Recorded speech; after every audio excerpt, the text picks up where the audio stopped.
বন্ধুরা, আজ আমি আপনাদের সঙ্গে শেয়ার করব ফলি মাছটা। আর এই যে দেখুন, ফলি মাছটাকে আমি ধুয়ে পুছে একদম পরিষ্কার করে নিয়েছি।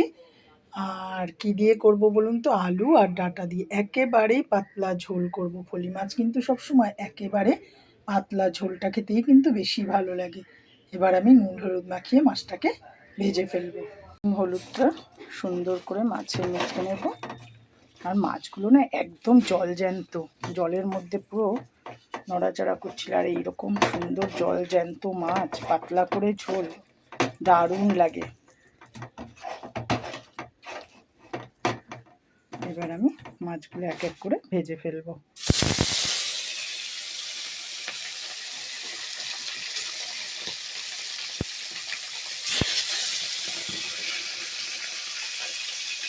এভাবে প্রতিটা মাছ আমি ভেজে তুলে ফেলবো। ভাজা হয়ে গেছে, এবার আমি মাছটা তুলে ফেলছি। দেখুন, মাছগুলো কিন্তু আমি সমস্ত ভেজে তুলে ফেলেছি। আর এইবার আমি ফোড়নে দিয়ে দেব গোটা জিরে, তেজপাতা, দিয়ে দেব কাটা আলুটা, দিয়ে দেব ডাঁটা, দিয়ে বেশ ভালো করে নাড়াচাড়া করে একটু কষিয়ে নেব।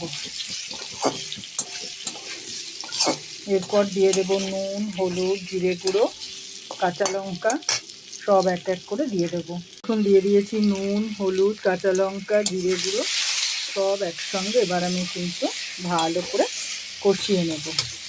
আর কষানোর সময় সামান্য একটু জল দেব, যাতে মশলাটা পুড়ে না যায়।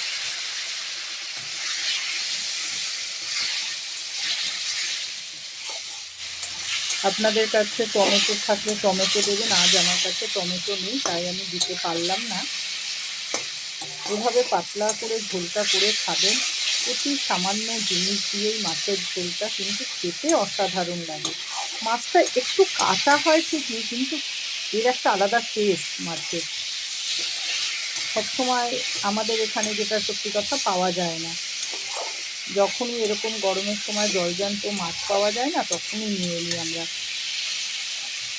সুন্দরভাবে দেখুন কষানোটা হয়েই গেল। আপনাদের সঙ্গে কথা বলতে বলতে এবার আমি দিয়ে দেবো গরম জলটা।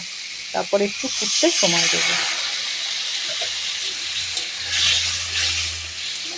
এবার একটু ফুটতে সময় দেবো। দেখুন, ঝোলটা ঢেকে দিয়েছিলাম বলে কত সুন্দরভাবে ফুটে গেছে। এবার আমি দিয়ে দেব মাছগুলো। মাছগুলো দিয়ে আবারও কিন্তু আমি ঢেকে দেব। আর গরমের সময় না এইরকম পাতলা মাছের ঝোল খেতে কিন্তু অসাধারণ লাগে। যদি রান্নাটা ভালো লেগে থাকে তাহলে অতি অবশ্যই এভাবে মাছটা করে খাবেন। উচ্ছে দিয়েও কিন্তু অসাধারণ লাগে খেতে, যেরকম ডাঁটা দিয়ে ফলি মাছ, উচ্ছে দিয়ে ফলি মাছ, সাথে তো একটু আলু থাকবে।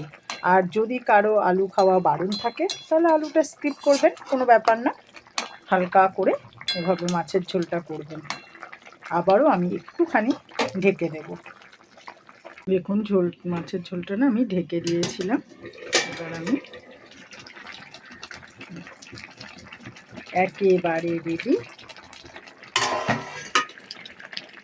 ফলি মাছের পাতলা ঝোল। যদি রান্নাটা ভালো লেগে থাকে তাহলে অতি অবশ্যই লাইক, কমেন্ট, শেয়ার করবেন। ইউটিউব চ্যানেলটা ফলো করলে অতি অবশ্যই সাবস্ক্রাইব করবেন। মাছগুলো না একটু বড় সাইজ থেকে, কিন্তু মাঝখান থেকে কাটলে না লেজের দিকে তো সেরকমভাবে কিছু থাকে না, তাই আর আমি মাছগুলোকে না কাটিনি, বড় বড়ই রেখে দিয়েছি।